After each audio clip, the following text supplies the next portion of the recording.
Hi, welcome back. Today's lesson focuses on credit score myths.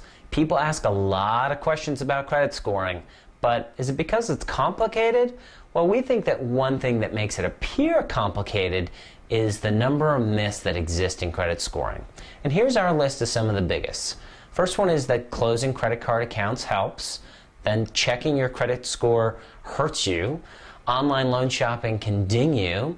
And paying off the highest interest rate cards first is best for your score. And needless disputing is a good practice. So let's tackle these one by one. The first one is really the one that seems counterintuitive. It seems like closing down credit cards accounts should help, and in fact it doesn't. This comes back to credit utilization. You want your aggregate credit usage to credit limit ratio to be as low as possible. 20% is great.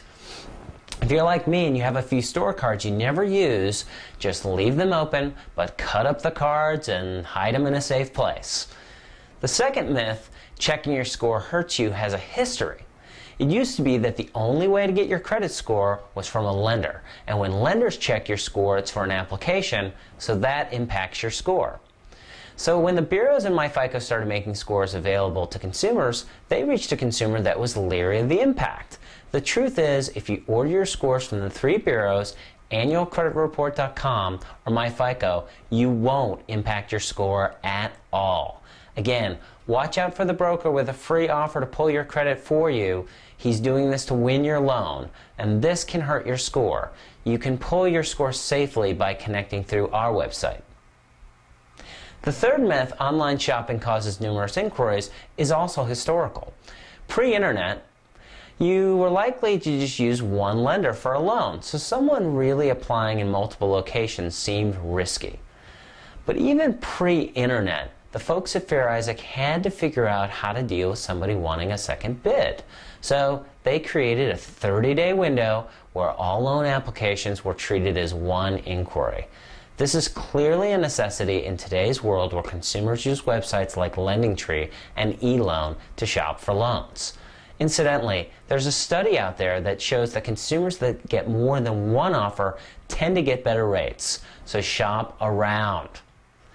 Paying off the highest rate cards is best if you're trying to save money, and that will ultimately help your score, but in the short term, if you're after higher scores more quickly, you want to pay off the highest utilized cards first. For example, if you have three cards, a Visa, a Home Depot, and a Pottery Barn, it would make financial sense to pay off the Pottery Barn one first, as in our example, it has the highest rate.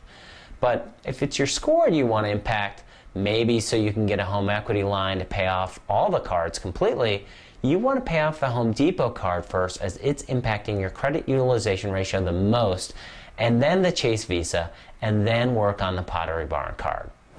Remember, this is an example.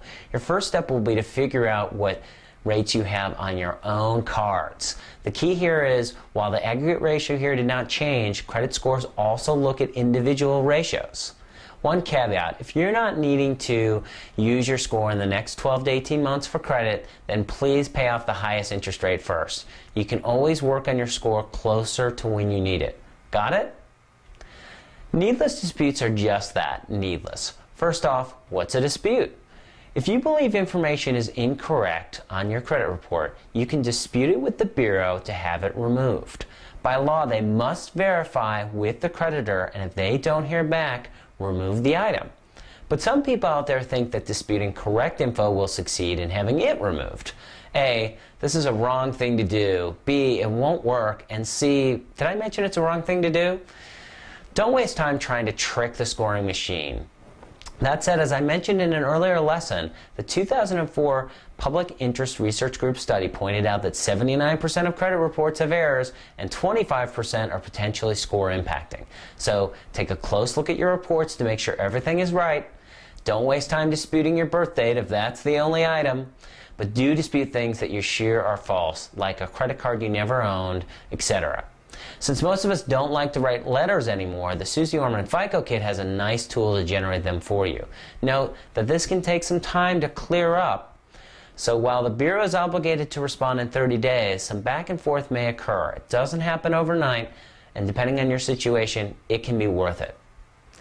We are always looking for more myths to bust, so if you have a doozy, geez, I sound kind of corny again. Well, anyway, send them to us at info@videocreditscore.com.